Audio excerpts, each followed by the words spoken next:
Pemirsa yang saya cintai di seluruh tanah air, saya mengucapkan terima kasih yang sebesar-besarnya yang dikasih waktu untuk menyampaikan permasalahan-permasalahan yang masih berjalan di saat ini. Sebelum saya juga mengucapkan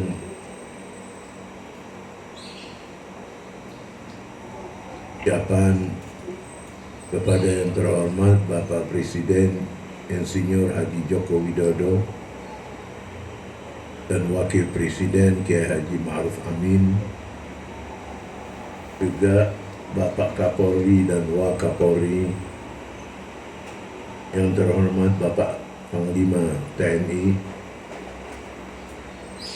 yang terhormat Bapak Gubernur dan Wakil Gubernur DKI, yang terhormat Bapak Gubernur Jawa Barat dan Wakil, yang terhormat Bapak Kapolda Metro Jaya, Bapak Kapolda Jabar dan Wakil, yang terhormat Bapak Kapolres, Kapolsek, dan jajaran kepolisian di Depok, yang terhormat Bapak Dandim dan jajarannya, yang terhormat Bapak Ketua PBNU dan jajarannya, yang terhormat Bapak Ketua Muhammadiyah dan jajarannya, yang terhormat keluarga besar Fuhab,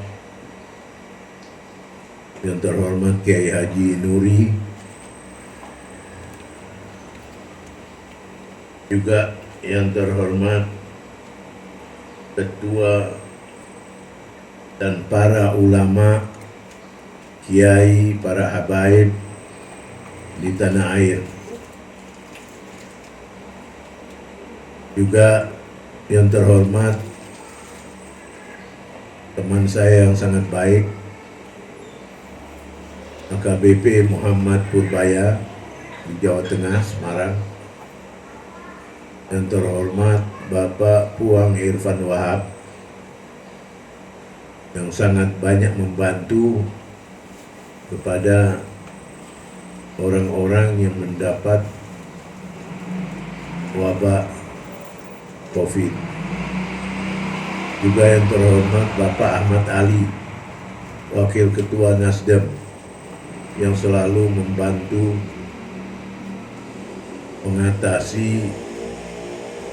mengantarkan sembako-sembako kepada masyarakat yang membutuhkannya.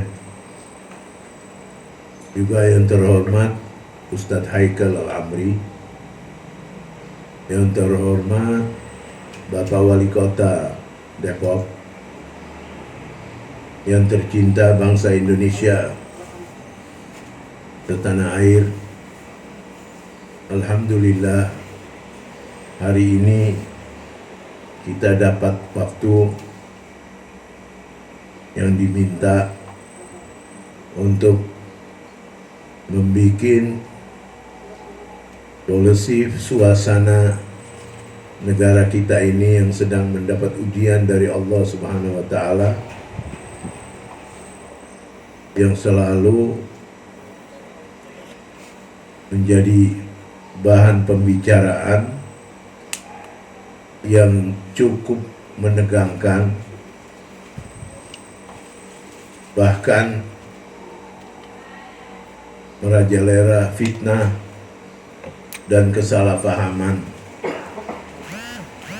Suasana inilah yang membuat saya sebagai orang yang sangat prihatin dengan kondisi ini, memberi kefahaman dan fitnah itu menurut saya lebih besar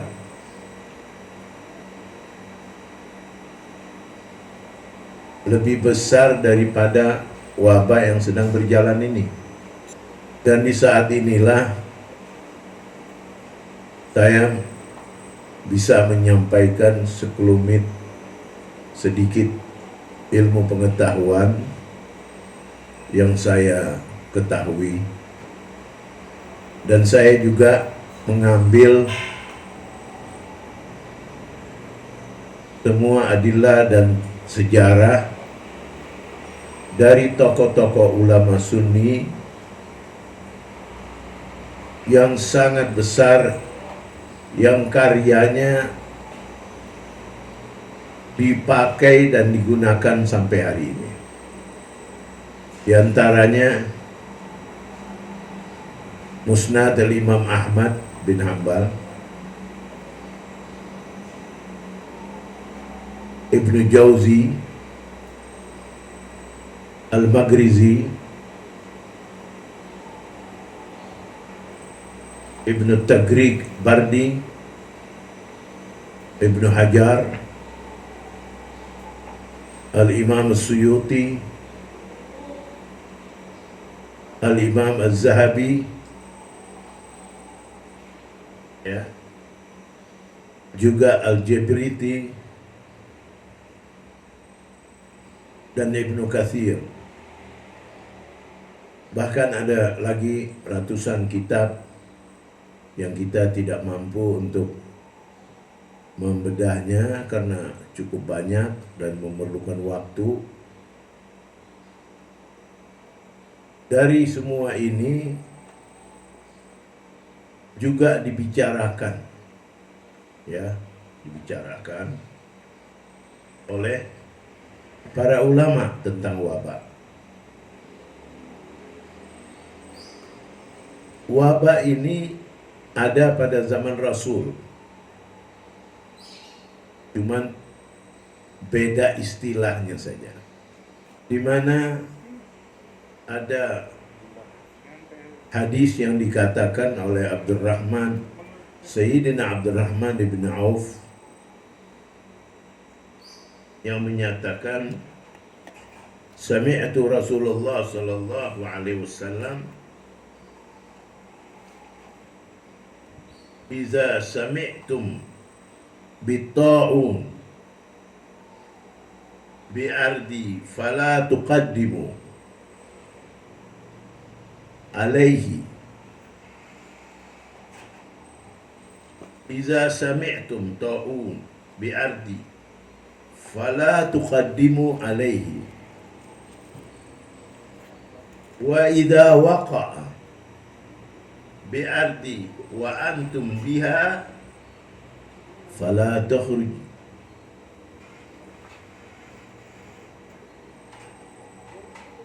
Fala takhruju.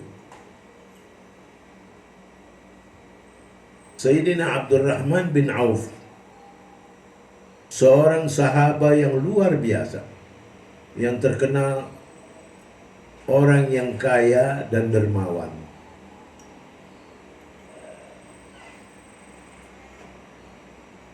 Yang sangat istimewa. Pada suatu ketika hadis ini keluar, terjadi di perbatasan Tabuk. Pernah pada suatu ketika Khalifah Rasulullah Sayyidina Umar bin Al-Khattab ingin pergi ke Palestina, ke Masjidil Aqsa, untuk buka Masjidil Aqsa, mengambil alih dari Yahudi. Di perjalanan, Abu Ubaidah ibn Jarrah mendengar berita itu. Wa kana Abu Ubaidah ibn Jarrah sebagai salah satu pejabat di Syam, ya, sampai ke Palestina, ke Masjidil Aqsa dan Aula. Ya, mendengar berita bahwa Khalifah Rasulullah akan datang, maka Abu Ubaidah bin Jarrah berangkat menunggu. Sampai di perbatasan Tabuk, Abu Ubaidah menyampaikan bahwa, wahai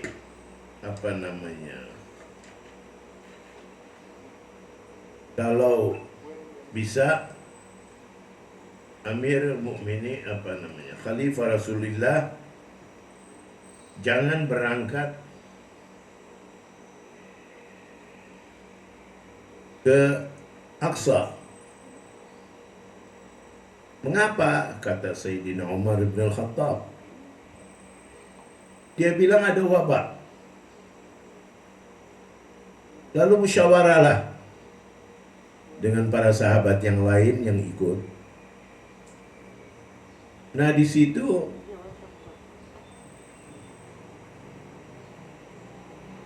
bertemu dengan Sayyidina Abdurrahman bin Auf, dan beliau menyatakan,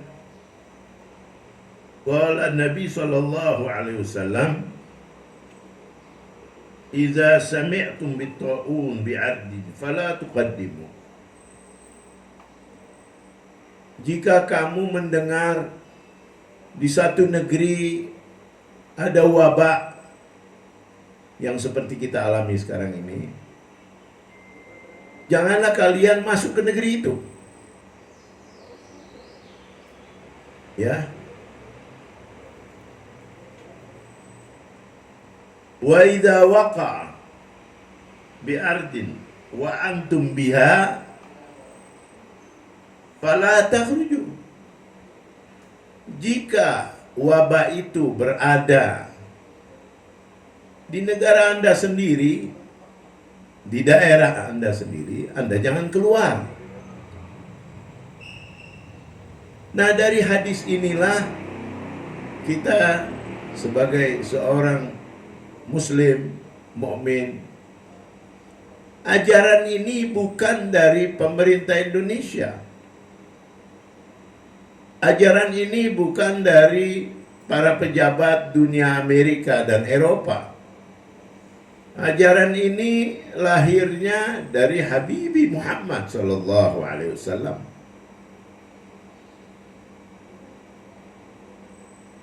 Fahamadallah, Sayyidina Umar setelah mendengar Abdurrahman bin Auf menyatakan, jika kamu mendengar di satu negara itu ada wabah, janganlah kamu ke sana. Jika terjadi wabah di negara kamu sendiri, janganlah kamu keluar. Jazahullahu anna Rasul sallallahu alaihi wasallam. Kita harus berterima kasih kepada Nabi yang menjaga, melindungi segenap manusia. Hadis ini bisa dipakai, maknanya ini keluar biasaan, kemukjizatnya Nabi sallallahu alaihi wasallam. Omongannya Nabi ini berlaku bukan hanya kepada orang Islam. Dunia Eropa, dunia Amerika, dunia Afrika, para pemimpin yang non-Muslim menggunakan pendapatnya Rasulullah. Jangan keluar, jangan masuk. Lalu Sayyidina Umar setelah mendengar keterangan dari Sayyidina Abdurrahman bin Auf, apa dia katakan? Saya ucapkan alhamdulillah. Mari kita keluar. Ada kalimat Sayyidina Umar yang indah dalam peristiwa ini.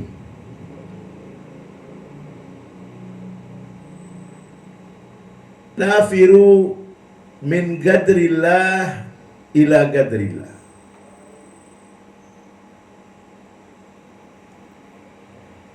Mari kita menyingkir dari takdir yang sedang diturunkan oleh Allah, takdir yang buruk berupa penyakit, kepada takdir yang baik.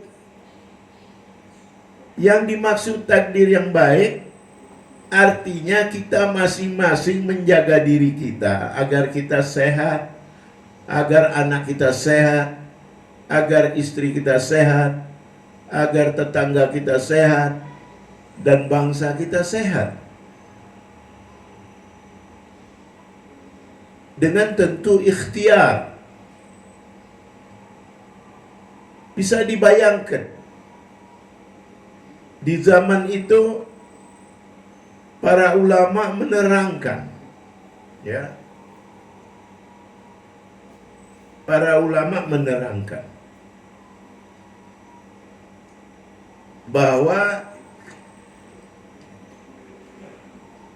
bahwa ini keadaan dalam keadaan darurat. Tidak bisa keluar, tidak bisa ke sana, tidak bisa kemari, ya. Hanya yang wajar yang dapat dicapai, umpama mau belanja ke pasar, kebutuhan anak, kebutuhan rumah tangga. Kalau ada orang-orang tertentu yang menyatakan itu kerumunan pasar tidak ditindak, itu betul, kerumunan. Tapi ada yang perlu ditanya dari kerumunan itu, bahwa kerumunan itu dia masuk ke pasar ingin beli susu umpama untuk anaknya, atau membeli beras, atau ikan, atau ayam, atau daging, atau sayur. Orang yang dihadapinya itu cuma satu orang. Lalu yang belanja melebihi dari 20 orang. Ini memerlukan waktu. Bukan unsur kesengajaan kerumunan itu, tapi unsur kebutuhan. Beda. Unsur kesengajaan kumpul rame-rame untuk tertawa dan sebagainya, dengan kumpul untuk mencari kebutuhan diri kita dan keluarga kita. Atau ada orang tua yang sudah tua, yang sudah menggunakan pampers, dia mau beli pampers, yang juga orang lain mau beli pampers. Itu kan memerlukan waktu. Tapi kerumunan itu fillah lillah, karena Allah, saya punya kebutuhan, bukan kumpul untuk arogan, ya, untuk memfitnah orang, untuk pesta fora, tapi kebutuhan yang dibolehkan oleh syariat. Ya. Setelah terjadinya Sayyidina Umar dari Tabuk kembali ke Madinah, Abu Ubaidah ibn Jarrah kembali ke Syam. Abu Ubaidah ibn Jarrah adalah orang yang diberi kepercayaan oleh Sayyidina Umar memegang wilayah itu. Wakilnya adalah Sayyidina Musa bin Jabal, Muaz bin Jabal. Wakil dari Muaz bin Jabal adalah Amr bin As. Ya. Nah, ya. Nah, dari ini, dari tadi kita bicara, Abu Ubaidah kembali ke perjalanan ke Syam, meninggal kena taun di daerah yang sekarang menjadi Jordan, dan meninggal di situ. Digantikannya oleh Sayyidina Muaz bin Jabal. Ya.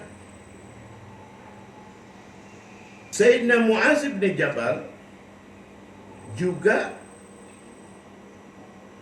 nggak lama kemudian meninggal kena taun. Istrinya meninggal karena taun, karena wabak. Ya. Anaknya meninggal karena wabak. Bahkan Al-Imam Al-Dhahabi dalam A'lamun Nubala menyatakan bahwa Anas bin Malik kan mempunyai anak 100 lebih. Itu 80 kena wabak. 80, bukan tanggung. Satu rumah, satu keluarga. Al-Andalusi, Al-Imam Al-Dhahabi yang menerangkan. Ya. Nah, di situ ada satu keistimewaan. Sayyidina Mu'az bin Jabal meninggal, istri dan anak kena wabah, digantikan oleh Amr bin As.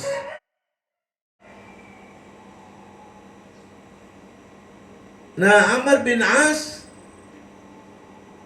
mengambil satu hukum, satu tata cara untuk menyelamati masyarakat yang ada di Syam, Jordan, di Palestina yang sekarang menjadi Palestina. Dia mengeluarkan satu instruksi. Dialah orang pertama, Amr bin As, yang mengeluarkan statement untuk semua manusia untuk berpencar ke gunung-gunung, meninggalkan kota. Nah, di situ terlihat kalau meninggalkan kota berarti masjid tertutup. Kalau meninggalkan kota di zaman itu tentu ada kaum Nasrani, gereja tutup. Permasalahan tutup masjid dan gereja ini sudah berlaku pada zaman Sayyidina Umar bin Khattab yang ditangani oleh Amr bin As. Dialah orang pertama yang mencetuskan untuk berhijrah, berpencar, jangan berkerumunan. Dialah orang pertama dalam sejarah Islam. Ya. Cerita ini sampailah kepada Sayyidina Umar bin Khattab sebagai Khalifah Rasul, pemimpin muslimin. Ada orang menyampaikan Amr bin As menyuruh masyarakat untuk berpencar, meninggalkan kota, menuju gunung, menuju wadi. Wadi itu lembah. Apa jawabannya Sayyidina Umar bin Khattab? Wallahi ma karahahu. Aku bersumpah dengan nama Allah, aku tidak menolaknya, tidak melarangnya. Kenapa Sayyidina Umar ngomong begitu? Karena Sayyidina Umar tahu bahwa wabah itu kalau kumpul banyak, kenanya banyak. Ya, wabahnya tentu punya nama-nama sendiri. Di sini juga disebut namanya. Ya, di zaman Nabi juga namanya sendiri, namanya lain. Bahkan Ibnu Jauzi menyatakan bahwa pernah datang satu wabah dari Eropa dengan namanya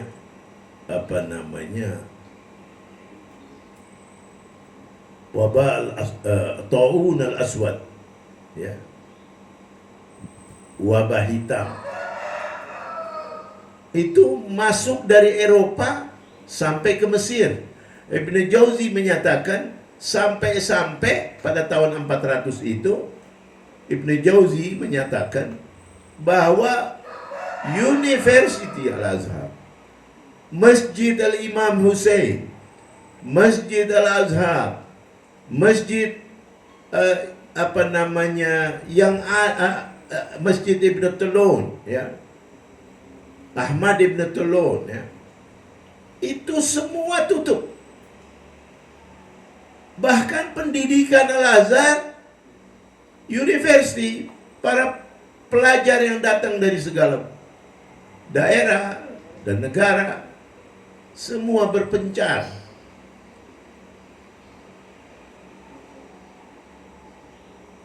Artinya kalau tutup masjid itu menjadi satu polemik, ya, ini sudah dinyatakan oleh para ulama, para fuqaha, ya. Bahkan ada satu pendapat dalam satu kitab, ya, bahwa wabah yang datang kepada satu daerah itu, ya, diwajibkan untuk orang itu menjaga dirinya, tidak berkerumunan dan sebagainya. Ibnu Hajar meriwayatkan, ya, dalam salah satu karyanya, Al-Asqalani Al-Masri, Al-Qastalani Al-Masri, dia katakan bahwa dia melihat sendiri di Makkah pernah datang wabah, setiap hari meninggal 40 orang. Dan dia menyaksikan dalam karyanya, di tulisannya, bahwa tidak ada orang yang sholat waktu itu kecuali salah satu imam dari madhab Syafi'i, dan pada hari itu sholat hanya dengan satu makmum di maqam Ibrahim.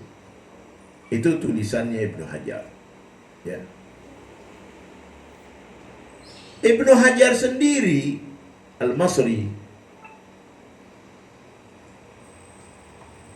mengarang satu kitab namanya Al-Mat'un fi Fadli Ta'un. Mengarang kitab ini karena 3 anak wanitanya, 3 anak perempuannya meninggal. Lalu dia menulis buku, ya, menulis buku di situ, ya, menulis buku di situ bahwa meninggal anaknya 3,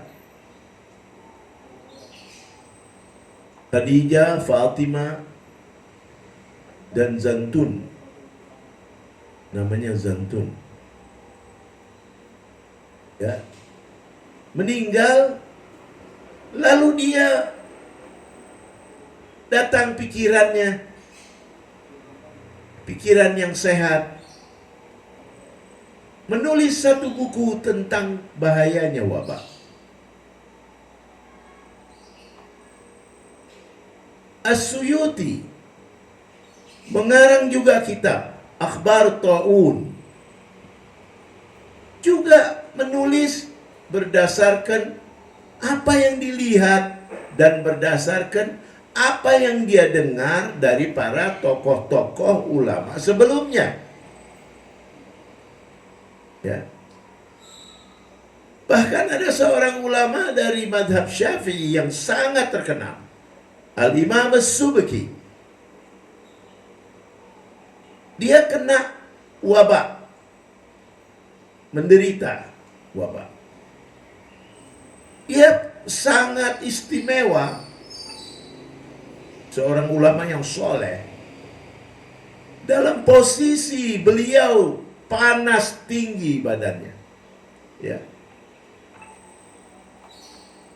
Di situ dikatakan bahwa Al-Imam As-Subki dalam kondisi menderita sakit, dia menulis buku tentang wabah.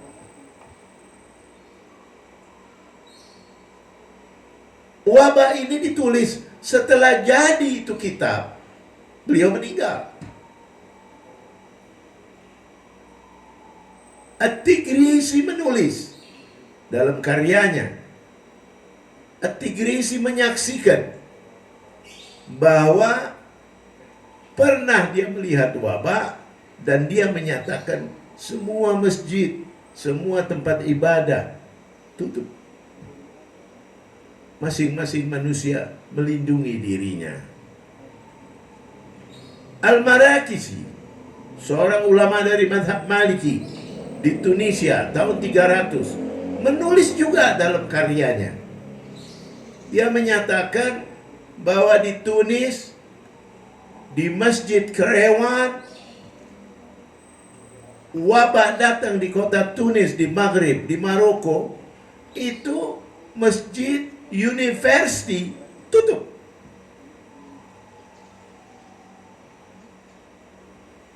Ini ulama-ulama yang menulis berdasarkan pengalaman.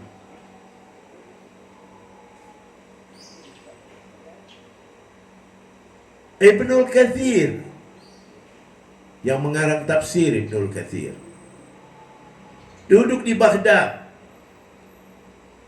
mengalami suatu zaman kena wabah. Dia menyatakan ditinggalkannya wabah itu, ya, sholatul jamaah wal jum'ah. Sholatul jamaah dan sholat Jumat ditinggalkannya.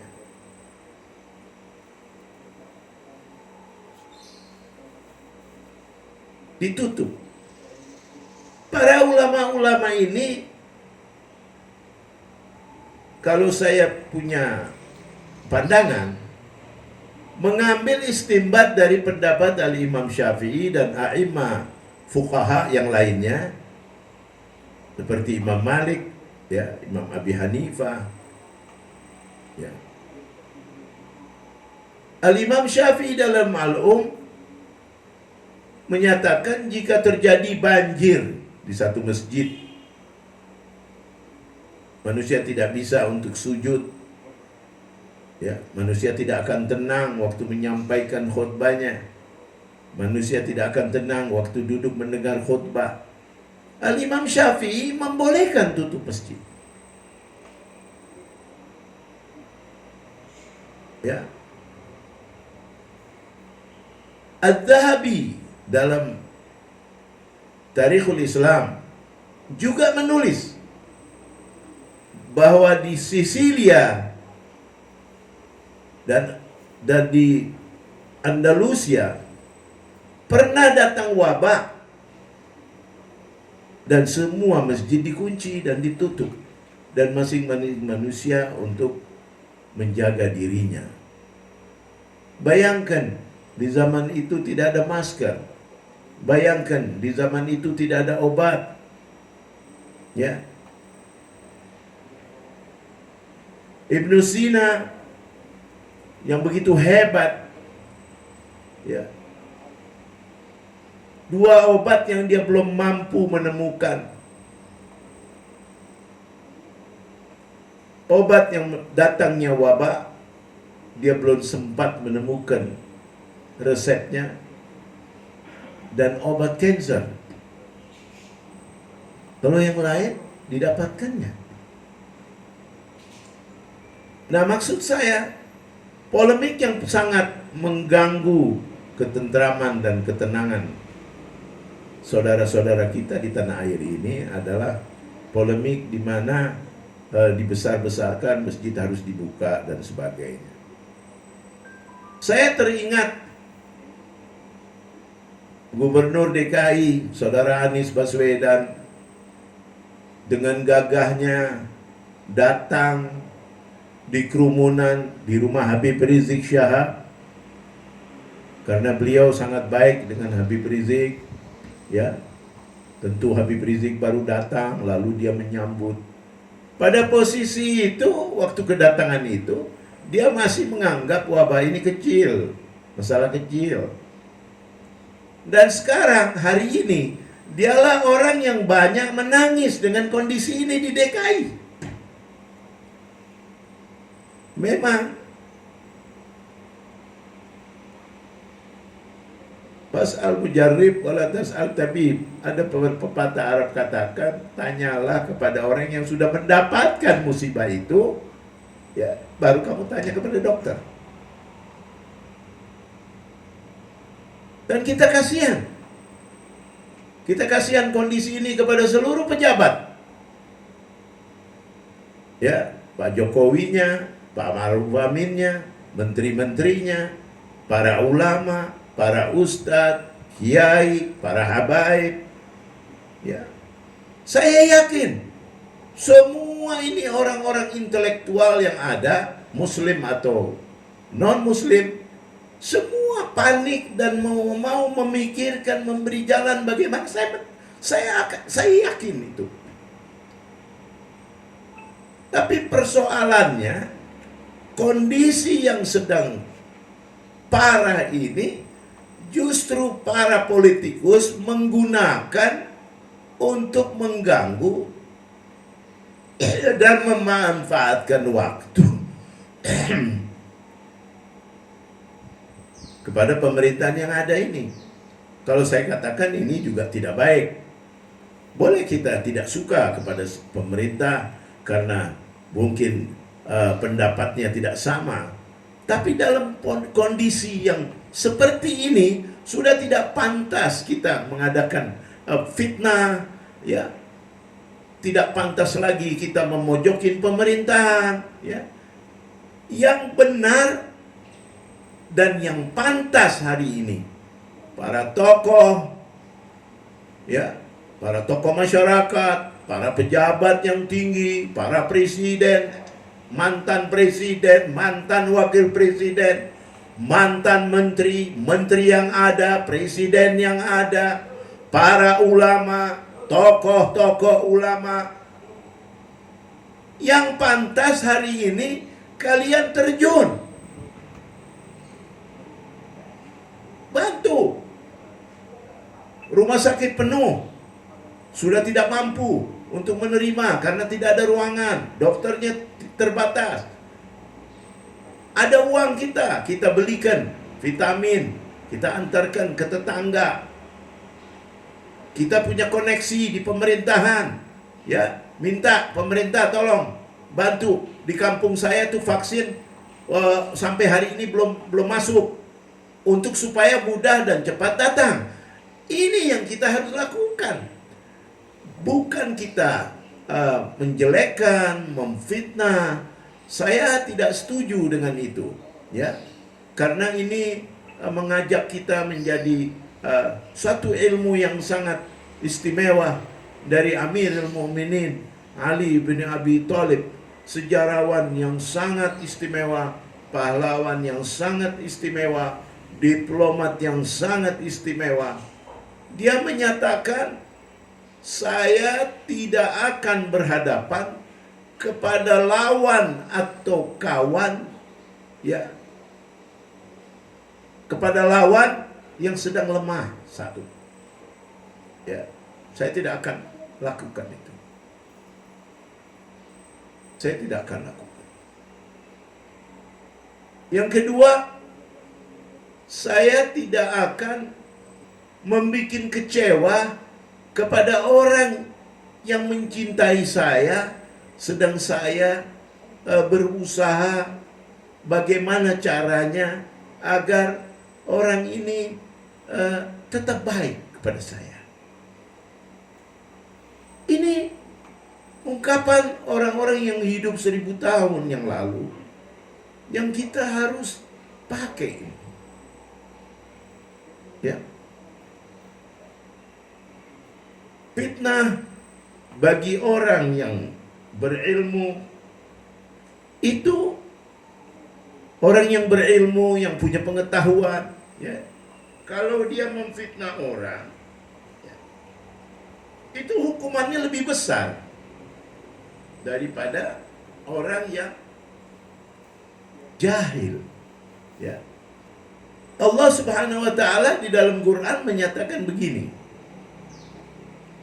innama taubatu 'alallahi lilladzina ya'maluna su' bijahlatin thumma yatubuna min qarib fa ulaika yatubunallahu 'alaihim wa kana Allahu 'aliman hakim.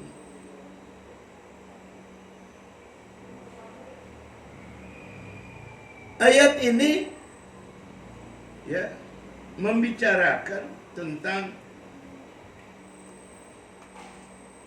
orang-orang yang bodoh, yang memfitnah orang,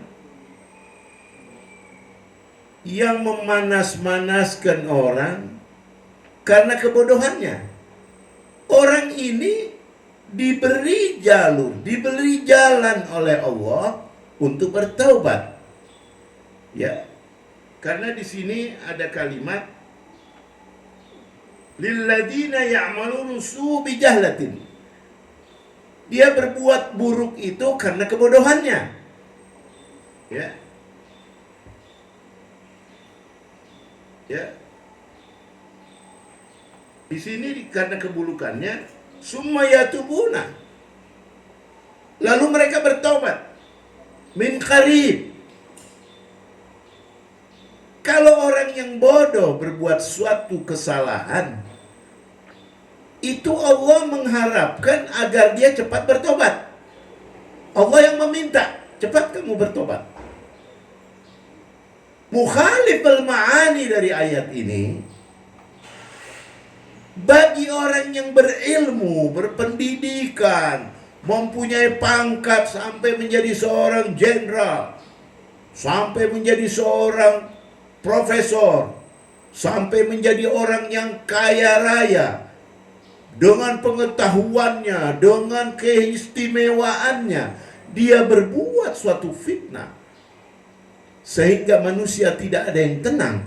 Orang-orang yang sekelompok inilah yang Allah Subhanahu wa ta'ala tidak mau menerima taubatnya, kecuali betul-betul dia bertaubat ikhlas, tidak akan lagi berbuat, maka Allah memberikan jalan untuk bertaubat.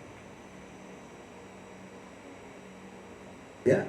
Berbicara tentang vaksin, di zaman sahabat, di zaman tabi'in, wabah ini obatnya yang kita tahu madu, zaitun, buah tin, buah delima, ya, jintan hitam, susu kambing, susu onta. Tapi itu pun ya tidak cukup. Nah, pengetahuan bertambah, manusia menjadi cerdas, manusia menjadi pintar, menemukan ini, menemukan itu, sampai kita pada hari ini menemukan vaksin. Ya. Ini kita berhadapan dengan dunia perdagangan. Ya. Sekelompok negara yang besar ingin menawarkan produknya untuk bangsa Indonesia. Ini contoh ya. Umpama Amerika menawarkan dengan harga yang cukup tinggi, ya. Lalu ada negara lain lagi yang menemukan vaksin dengan harga yang sama atau di bawah itu, tentu di bawahnya ya, lebih murah. Kalau memang produk itu mutunya, apa yang ada di dalamnya itu tidak beda jauh, tentu kita ambil yang lebih murah. Dan itu normal saja di dalam bisnis. Ya, kita tidak bisa mengingkari. Ya. Dan sudah sifat seorang pedagang atau satu negara yang besar, kalau dia mau mengeluarkan satu produk itu dia akan menyesuaikan dengan kondisi negara yang memesannya. Ya. Tidak mungkin produk Cina ya akan mengisi bahan-bahan babi, itu tidak mungkin. Kalau itu ada, maka bangsa Indonesia bisa bawa masalah ini ke pengadilan dunia. Dan saya yakin akan menang. Rame-rame bangsa Indonesia Tapi itu pun tidak mungkin. Cuma karena ada unsur merasa ditinggalkan, merasa tidak dapat waktu untuk dia juga bisa memasukkan produk itu, sehingga dia mengisukan negatif ya. Saya kadang-kadang bingung ya, para cendekiawan, orang-orang yang terpelajar, punya jabatan, punya terpelajar.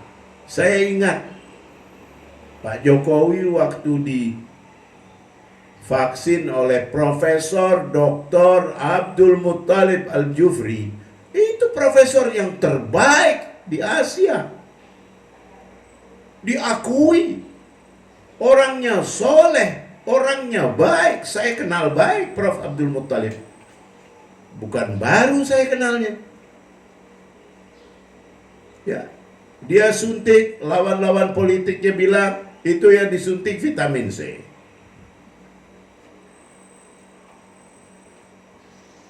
Dia disuntik, katanya itu tidak sampai disuntik, cuma tersentuh saja, tidak masuk obat. Ini kan lawan-lawan politik kelas kecil. Ya. Itu secara tidak langsung ya merusak nama Profesor Abdul Muttalib. Seandainya Profesor Abdul Muttalib itu tidak mau terima fitnah ini, dia bisa mengklaim, bisa menuntut, bisa melapor ke polisi. Tapi karena beliau ini orang baik, profesor yang baik, akhlaknya baik, ya, turunan baik, keluarga baik, orangnya tenang, dingin, adem, dia tidak mengeluarkan pernyataan, tidak marah, tidak ini dan tidak itu. Ya. Nah, mau saya, para pemirsa yang saya cintai setanah air, keluarga organisasi yang besar, para tokoh masyarakat, ya, mari kita rame-rame membantu. Ya, kita sudah lihat sendiri. Kita bilang ini dibikin oleh pemerintah. Katanya ini wabah ini COVID ini dibuat oleh pemerintah. Lalu bagaimana wabah di zaman Rasul? Lalu bagaimana wabah di zaman Sayyidina Umar? Lalu bagaimana wabah di zaman Ibnul Katsir? Lalu wabah bagaimana di zaman Abdul Aziz Ibn Marwan? Ibn Jauzi menerangkan, At-Tigriti menerangkan, semua menerangkan. Bagaimana? Apakah itu dibuat? Tidak. Tidak. Kita sebenarnya rame-rame harus sadar, wabah ini didatangkan oleh Allah karena dosa kita. Kewajiban kita bertaubat. Kewajiban kita bangun malam memohon kepada Allah agar dihilangkan ini wabah, bertaubat. Al-Imam Abdullah At-Tashtari, seorang sufi besar, dia menyatakan, kalau ada mendengar satu wabah, datang satu azab yang besar, berupa kebakaran di kampung, begitu beliau mendengar, beliau menangis. Kalau orang bertanya kepada dia, "Syekh, kenapa kamu menangis?" Dia jawab, "Musibah yang ada tadi itu dari dosaku." Kalau semua orang seperti ini, Allah tidak akan turunkan azab. Mari kita rame-rame beristighfar, bertaubat, sembahyang rame-rame, ya. Tidak habis-habisnya kalau kita memfitnah orang lain, memfitnah si A dan si B, tidak habis-habisnya. Orang-orang DPR, orang-orang anggota organisasi, partai-partai, ini udah saatnya Kalau kamu mau mencari massa simpatik, ini udah saatnya turun. Bagikan sembako dengan benderamu. Bagikan kebaikan dengan benderamu. Bagikan perhatian dengan benderamu.